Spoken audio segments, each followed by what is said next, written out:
2015 மழையும் வெள்ளமும் வந்து தாக்கிய போது அரசு உரிய நடவடிக்கைகளை தொடக்கத்திலே எடுக்காமல் பெரும் சேதம் சென்னையிலே விளைந்தது. ஏராளமான உயிர் பலியும் ஏற்பட்டது. ஆனால் இம்முறை இந்த மழை வெள்ளம், பேய் மழை, பெருவெள்ளம் ஏற்பட்ட போது முன்கூட்டியே நடவடிக்கை எடுப்பதற்காக திட்டமிட்டு முதலமைச்சர் திராவிட மாடல் ஆட்சியை நடத்தி இந்தியாவையே வியக்க வைக்கின்ற உயிர் சகோதரர் தளபதி மு.க. ஸ்டாலின் அவர்கள் முன்கூட்டியே தக்க நடவடிக்கைகளை எடுத்ததன் விளைவாகவே சென்னையிலே அவ்வளவு பாதிப்பு இல்லாமல் போயிற்று. ஆனால் இரண்டாவது தடவை வந்து தாக்கியது தென் மாவட்டங்களை. மழையும் பேய்மழை பெருவெள்ளம் தாக்கிய போது ஏராளமான குடும்பங்கள் எல்லாவற்றையும் இழந்து நிற்கின்றன. வீடு இல்லை, வீடு இருந்தால் வீட்டிலே விரிக்க பாய் இல்லை, அடுப்பாங்குடம் இருக்கும் அங்கே அடுப்பில்லை, உணவுக்கு என்ன செய்வதென்று கூட தெரியவில்லை. தங்களுடைய சேமிப்புகள் எல்லாவற்றையும் இழந்துவிட்டு மிக பரிதாபகரமான நிலைமையிலே தென் மாவட்டத்தைச் சேர்ந்தவர்கள் இருக்கிறார்கள்.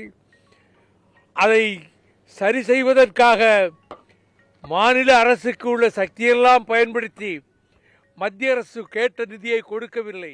7300 கோடியை முதலே கொடுங்கள், பிறகு 12259 கோடி திரும்ப வேண்டும் என்று கேட்டதற்கு அவர்கள் வெறும் 450 கோடி ரூபாய் முதலே அனுப்ப வைத்து கொண்டு நாங்கள் மத்திய அரசாங்கத்திலிருந்து என்ன செய்ய முடியுமோ அது செய்கிறோம் என்கிறார்கள். பிஜேபி ஆளுகிற மாநிலங்களிலே அவர்களுக்கு தேவைக்கு அதிகமாகவே தருகிறார்கள். ஒரு கண்ணிலே வெண்ணெய். ஆனால் பிஜேபி அல்லாத கட்சிகள் ஆட்சி செய்கிற மாநிலங்களில் சுண்ணாம்பை கண்ணிலே வைப்பதைப் போல கேட்டதில் 10 பங்கு கூட கொடுக்காத நிலைமை இருந்து வருகிறது. இந்த கடுமையான போராட்ட காலத்தில் டெல்லியிலே இந்தியா கூட்டணி கட்சி கூட்டம் நடைபெற்றது. நானும் அதிலே கலந்து கொண்டேன். அதிலே முதலில் பேச வைத்தவர்களே நம்முடைய முதலமைச்சர் தளபதி ஸ்டாலினைத்தான் தொடங்கி வைத்து பேச சொன்னார்கள். அந்த கூட்டத்திலே அவர்தான் தொடங்கி வைத்து பேசினார். நல்ல முறையிலே நடந்தது, சுமூகமாகவே நடந்தது. இந்த பரிதாபகரமான ஒரு நிலைமையில் மத்திய அரசு ஓரவஞ்சகம் செய்கிறது, தமிழகத்திற்கு மாறுபாடு செய்கிறது. இது போக்கப்பட வேண்டும். அதை போலவே திராவிட மாடல் ஆட்சி நடத்துகின்ற நம்முடைய முதலமைச்சரை பார்த்துத்தான் மற்றவர்கள் இதை பின்பற்ற வேண்டும் என்று மற்ற மாநிலங்கள் நினைக்கின்றன. வழிகாட்டும் மாநிலமாக தமிழகம் திகழ்கிறது. ஆனால் தென் மாவட்டங்களிலே ஏற்பட்டிருக்கிற சேதாரத்தை சரிபடுவதற்கு அவர் முயற்சி எடுத்து கொண்டிருக்கிறார். இன்னொரு முக்கியமான காரியம், போகிற போக்கிலே போய் பார்த்தார் என்று ஒரு அமைச்சர், மத்திய அமைச்சர் நம்முடைய முதலமைச்சரை பற்றி சொல்லியிருக்கிறார். முதலமைச்சர் நேரம் கேட்டார் சந்திப்பதற்கு, இந்த வெள்ள நிவாரணத்திற்கு நிதி கேட்பதற்கு. அவர்கள் ஒரு நேரத்தை பகலிலே குறித்து கொடுத்தார்கள். பகல் 10:30 மணிக்கு சந்திப்பதற்கு நேரம் ஒதுக்கி தந்தார்கள். ஆனால் பிற்பகலிலே நேரம் மாற்றப்பட்டு விட்டது. இரவு 10:30 மணிக்குத்தான் பார்க்க முடியும் என்று அவர்கள்தான் நேரத்தை மாற்றினார்கள். ஆக சொன்னது ஒன்று, செய்தது ஒன்று. இவ்வளவு வேதனையோடு வருகிறவர்களை காக்க வைக்கலாமா என்று பிரதமர் நினைக்காமல் 10:30 மணி இரவுகளே சந்திக்க வைத்தார்கள் என்று சொன்னால் அவர் தமிழ்நாட்டை பொறுத்த மட்டிலே அவர்கள் பாராமுகமாகவே இருக்கிறார்கள் என்பதும், முதலமைச்சர் நம்முடைய முதலமைச்சருக்கு நேரத்தை ஒதுக்கி கொடுத்தது டெல்லி பிரதமருடைய அலுவலகம்தான். அவர்கள்தான் பின்னர் அதை மாற்றி இரவு 10:30 மணி என்றார்கள்.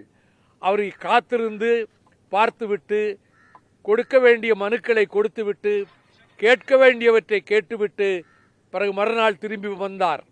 வந்தவுடனே தென் மாவட்டங்களுக்கு சென்று விட்டார். இந்த அரசு மக்களுடைய கஷ்ட நஷ்டங்களை போக்குவதற்கான முயற்சிகளிலே முழுமூச்சாக ஈடுபட்டிருக்கின்றது. பல இடங்களிலே இந்த மின்சாரம் பழுதுபட்ட இடங்களிலே எல்லாம் இப்பொழுது சரி செய்யப்பட்டு விட்டது. தென் மாவட்டங்களிலே தான் பெரிய பாதிப்பு. அவர்களுக்கு என்ன செய்வதென்று முதலமைச்சர் திட்டமிட்டு கொண்டிருக்கிறார். தேசிய பேரிடர் அறிக்க முடியாதுன்னு சொல்லி இவர் நிர்மலா சீதாராமன் சொல்லியிருக்காங்க. என்னதுங்க? நிர்மலா சீதாராமன் இது வந்து தேசிய பேரிடர் அறிவிக்க முடியாது அப்படின்னு சொல்லி அந்தந்த மாநிலங்களில் பேரிடர் அறிவிக்கலாம். அதுக்கு முன்னாடியெல்லாம் அறிவிச்சிருக்கிறாங்க. இந்த தமிழ்நாட்டுக்கு பேரிடர் அறிவிக்கலாம். அவங்க சொன்னது போகிற போக்கில் ஏதோ பார்க்கணுன்னு பிரைம் மினிஸ்டர் பார்க்குறாருன்னு. அந்த பிரைம் மினிஸ்டர்னு வழிபோக்குறா போகிற போய் பார்க்குறதுக்கு? அவர் பொறுப்போட இவ்வளவு பெரிய பாதிப்பில் வர்றாங்கன்னு சொல்லி அவரில் டயத்தை கொடுத்ததை மாற்றாமல் அதை விட என்ன தலைக்கு போகிற வேலை அவருக்கு? அவர் நேரத்தை மாற்றியதே தவறு. நம்முடைய தமிழ்நாட்டை அவமதித்ததாகும். காலை 10:30 மணிக்கு சொல்லிவிட்டு இங்கே லட்சக்கணக்கான மக்கள் துன்பத்திலே துடித்து கொண்டிருக்கிற பொழுது அந்த நேரத்தை மாற்றி ராத்திரி 10:30 மணிக்கு சந்திக்கலாம் என்று சொன்னது பிரதம அமைச்சருடைய பொறுப்பற்ற தன்மையை காட்டுகிறது. 146 எம்பிக்கள் சஸ்பெண்ட் செய்யப்பட்டது இந்திய நாடாளுமன்ற வரலாற்றிலேயே இதுதான் முதல் முறை. மத்திய அரசு இதிலே ஜனநாயகத்தை படுகொலை செய்கிறார்கள். பில்லெல்லாம் உடனே அவங்களே பாஸ் பண்ணிக்கிட்டாங்க. ஜனநாயக படுகொலையை நடத்தியது நரேந்திர மோடி அரசு. அதனால் தான் அவர்கள் இவ்வளவு வேகமாக 146 நாடாளுமன்ற உறுப்பினர்களை ராஜினாமா அல்ல, அவர்களை வெளியேற்றிவிட்டு சஸ்பெண்ட் செய்துவிட்டு அவர்கள் கூட்டத்தை நடத்தி நேத்தோடு முடித்துக் கொண்டார்கள்.